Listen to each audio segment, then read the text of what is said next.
Greetings! Greetings! I'm so glad you're back. I'm so glad you're back. I hope you like repetition because that's what you're going to get yet again today. I'm Menopause Taylor, even though I don't look much like myself today, and you'll discover why in this video. Last week, the lesson was repetitive because you discovered that the reproductive risk factors for epithelial ovarian cancer are a reproduction of the reproductive risk factors for breast cancer. Today, you will discover that the same lifestyle that increases your risk for breast cancer also increases your risk for epithelial ovarian cancer. One lifestyle, two cancers. So this is video number 428. It's the 16th video in the Epithelial Ovarian Cancer unit. As you know, this is a complete education on menopause in general, and currently we're working our way through a unit on epithelial ovarian cancer. Now, despite all the redundancy, you still need to watch this video because there is no way I can tell you as much as in my book as I can tell you in these videos. By watching the videos, you have a mental picture of the lessons from my crazy demonstrations. By reading the book, you have a permanent resource to refresh your memory anytime it needs refreshing. So this particular video is on lifestyle as a risk factor for epithelial ovarian cancer. You know, people are always talking about lifestyle this and lifestyle that. But have you ever noticed how much your social life governs your style of life? I mean, think about it. What's entailed in an avid social life? I wouldn't know personally because I'm an introvert, and most of the typical aspects of an active, avid social life sound horrible to me. Many super social people, though, think of themselves as party animals. In real life, I'm definitely not a party animal, but I'm pretending to be one in this costume today. Party animals are people who are always partying, doing things with friends, and really living it up, as they say. They want to party hardy. On the opposite end of the lifestyle spectrum are the party poopers, or couch potatoes. And that lifestyle can govern your style of life, too. Party poopers are not interested in going anywhere. They're happy to just lie around like a slugs. They want to laze for days. In real life, I'm not a party pooper either. But believe it or not, today I'm pretending to be a lazy party pooping couch potato too. You see, I have two personalities. Today I'm going to represent both extremes of the lifestyle factors that increase your risk for epithelial ovarian cancer.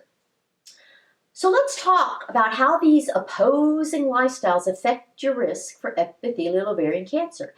And we'll begin by comparing these lifestyle risk factors to those for breast cancer, because you've seen that there's a lot of overlap in these two diseases. So, what were the lifestyle risk factors for breast cancer? Can you remember them without looking at our chart of risk factors? Well, if you can't, repetition helps, doesn't it? Here's the chart of risk factors for breast cancer. The lifestyle risk factors are at the very bottom in blue. And here's our chart of risk factors for epithelial ovarian cancer. And again, the lifestyle risk factors are near the bottom in blue. Can you believe that all this color coordination and intentional elucidation of the repetition between these two cancers was in my head years before creating any of this? So if I put these two charts side by side in a chart that isolates just this lifestyle risk factor section, we get this. Gosh, talk about causing two cancers with one lifestyle. The only thing that might differ is the specific parameters. So all these lifestyle factors are cancer enhancers. Let's go through each one of these cancer enhancers and address the parameters for each as they pertain to epithelial ovarian cancer. Parameters for how a risk factor contributes to your risk for any disease are always the result of research on that particular disease. The more research there is on the disease, the more specific the risk factor parameters for that disease. The less research there is on a disease, the less specific the risk factor parameters are for that disease. Because there is so much more research on breast cancer than there is on epithelial ovarian cancer, you can be sure that the risk factor parameters are more specific for breast cancer. So, starting with dietary fat. What are the parameters? For breast cancer, you learn that it's only saturated fat from animal foods that increase your risk.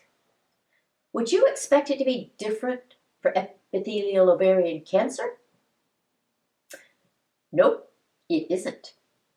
The effect of dietary fat comes from the same source and has the same effect on increasing your risk. It's saturated animal fat that increases your risk for both. It includes both meat and dairy products. I always call them foods with a face and foods with a mother. Meats are foods with a face. Dairy products and eggs are foods with a mother. The exact degree to which saturated animal fats increase your risk of epithelial ovarian cancer is not known. But regardless of degree, you really can increase your risk for two cancers with this one lifestyle choice: breast cancer and epithelial ovarian cancer. Is it worth it? Now, either of our opposing lifestyles, or my two personalities, can exhibit this particular risk factor. I'll tell you how for both. As a party animal, I want to go to parties or other social events that serve lots of great party foods. I want pork chops, sausage, fried chicken, and cheese. Lots and lots and lots of cheese. As long as there's good food at the party, I'm a very happy party animal. As a party pooping couch potato, I don't even need the party. All I need is the party food. And while you might call me a couch potato, I really just want to sit on the couch and eat the potato and everything else along with it. I don't even need a party table for the food. All I need is my couch or my bed. The party food comes to my couch. I'm perfectly happy to spend all day by myself, stuffing myself with pork chops, sausage, fried chicken, and cheese. Lots and lots and lots of cheese.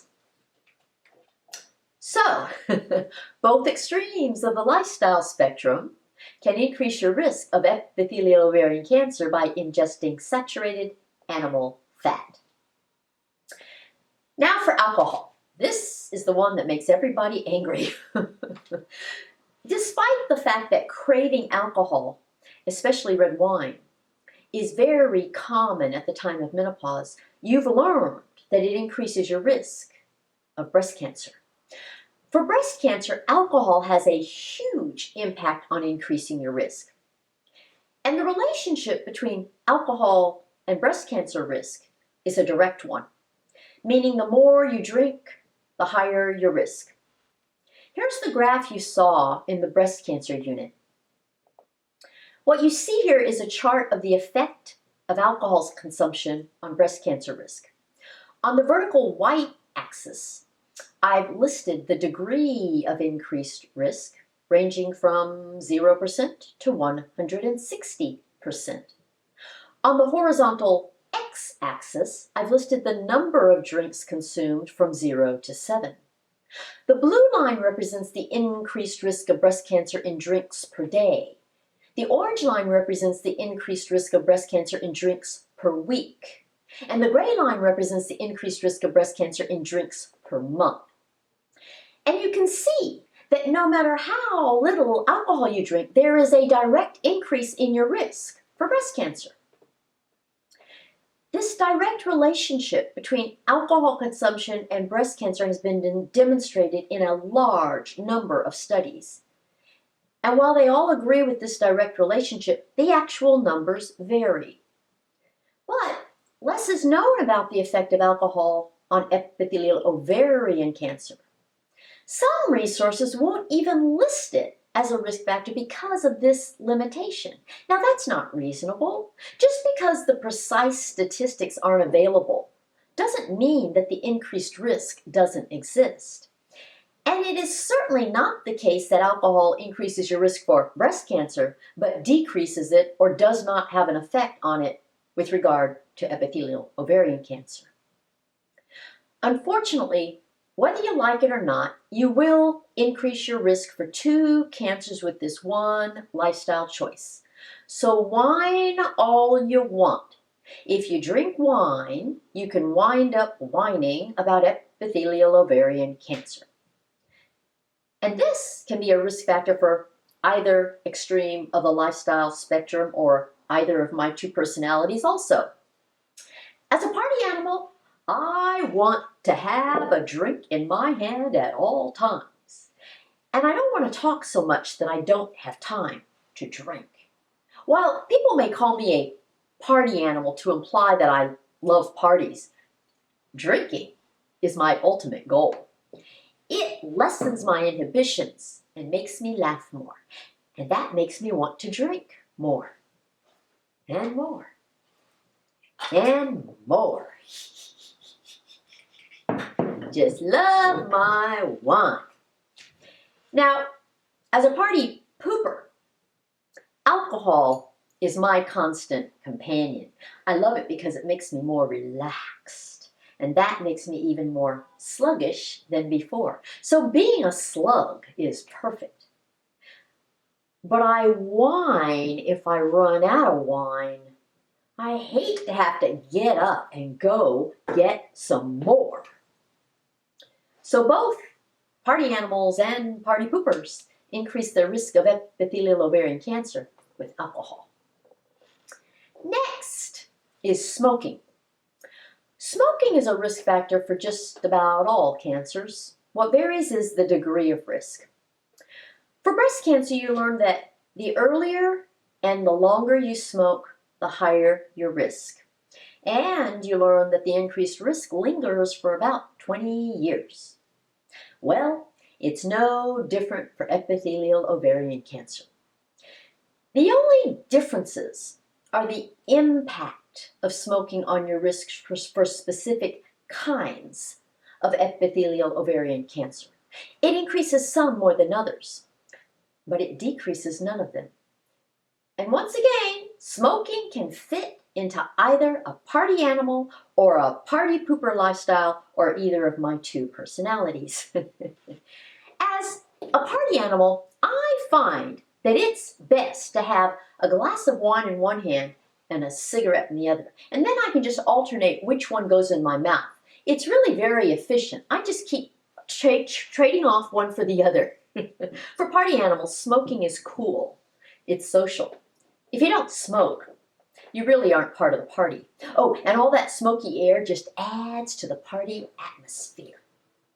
But as a party pooper, smoking is just as fine. I can laze around all day puffing on one cigarette after another.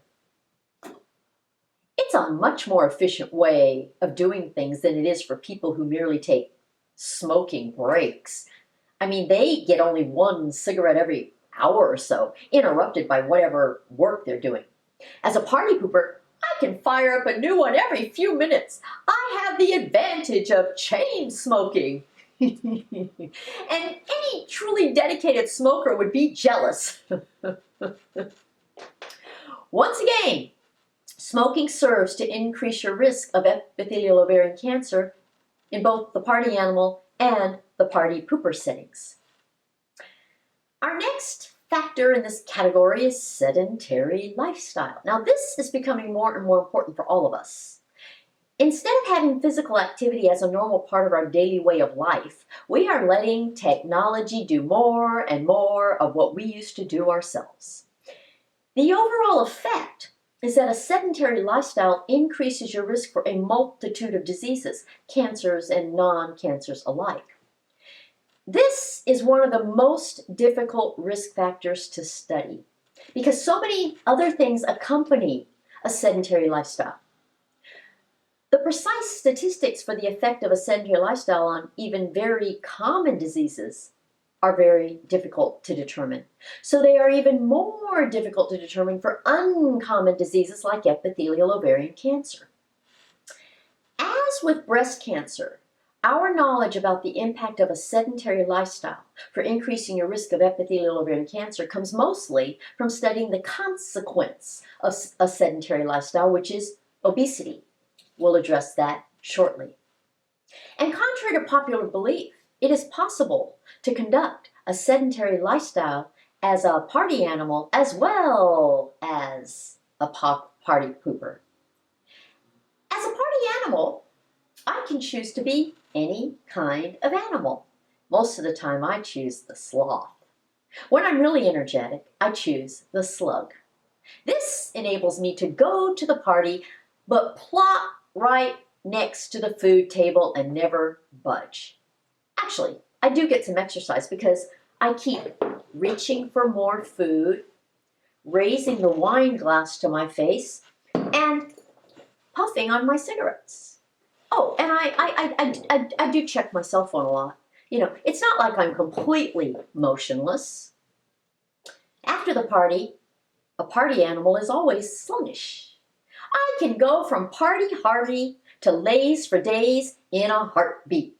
That's when my iPad is my very best friend. I can go from partier to pooper in no time. Of course, the fatty food and alcohol help with that. And while I laze around, I dream about the next party with all the fatty food, wine, and cigarettes.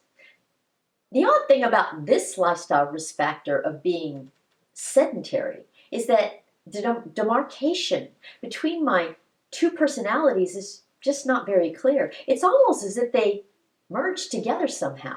I mean, I just stand around at the party running my mouth and I just laze around the home stuffing my mouth. The final lifestyle factor is obesity. Now, most studies on obesity as a risk factor for epithelial ovarian cancer focus on both obesity and sedentary lifestyle, simply because the two are so commonly present together. Obesity is easy to study for both breast cancer and epithelial ovarian cancer. In both cases, there is a direct relationship between obesity and risk. The fatter you are, the greater your risk. In the personal profile category of risk factors, you saw that tall stature or height is a risk factor for epithelial ovarian cancer. Well, height is really a subset of obesity. What the studies show is that your risk of epithelial ovarian cancer increases with body mass index. Body mass index, also known as BMI, is a function of your height compared to your weight. And the higher your BMI, the higher your risk of epithelial ovarian cancer. The only exception is if your BMI is high because you are extremely muscular. Bodybuilders have abnormally high BMIs because muscle weighs more than fat. But the vast majority of women with a high BMI do not have a lot of muscle. They've got a lot of fat. And the fat is what increases your risk of epithelial ovarian cancer. Obesity is yet another risk factor that increases your risk for both breast cancer and epithelial ovarian cancer. So you can increase your risk for two cancers with one high BMI. And once again, obesity fits my lifestyle as a party animal or a party pooper and my two personalities. Partying is a great way to become obese. If you have an active party life, what other kind of activity do you need? Partying wins over dieting any day. And if you're going to parties all the time, you don't have time for things like exercise or even sleep. Most parties linger long into the night, so I never get much sleep on party nights, and they say too little sleep can make you even fatter. But even if I'm tired the next day, I'm never too tired to go to the next party. Bring it on, along with the fatty food, alcohol, and cigarettes. I've thought about dieting, but that would interfere with my partying. For me, in any contest between partying and dieting, the partying always wins. And it's really easy to be obese as a party pooper, too. It requires hardly any effort at all. I just lie around stuffing myself with stuff. If I doze off, I dream about stuffing myself, and that wakes me up to stuff myself. Actually, people tell me that being a party pooper is what's making me so fat. But what's wrong with being fat? I refuse to believe that being fat is bad. So, as you can see, all 5 of these lifestyle factors can apply to both party animals and party poopers. They are cancer enhancers either way. Whether you crave partying or slugging, it can increase your risk for epithelial ovarian cancer. Now, I've often said the healthier your lifestyle, the more boring your social life. This is because the things that people consider social seem to be bad lifestyle habits. Think about it. When people get together socially, they eat fattening foods, drink alcohol, smoke cigarettes, avoid exercise, and gain weight. But of course, the opposite is true also. When people laze around, they eat fatty foods, drink alcohol, smoke cigarettes, avoid exercise, and gain weight. So both lifestyles can be cancer enhancers. Neither serves you well in terms of your risk for epithelial ovarian cancer. And since there is so much overlap between breast cancer and epithelial ovarian cancer, one highly social or highly sluggish lifestyle can serve to increase your risk for 2 bad cancers. And while I love it when these lessons reinforce one another, I only love it when you utilize them to learn about the things that put you at risk for diseases. I'm sorry to put a damper on your social life or sluggish life, but now you know that these 5 lifestyle factors, saturated animal fat, alcohol, smoking, sedentism, and obesity, increase 2 cancers with just 1 lifestyle. So that's all for today. We can turn our attention to inflammation as a risk factor for epithelial ovarian cancer in the next video. Avoid a cancer-enhancing lifestyle by going to menopausetailor.me to schedule a consultation, or by subscribing to both my channel and my newsletter, or by following me on Facebook, Instagram, Twitter, and TikTok, you name it. I will see you in a week. Bye, my dears.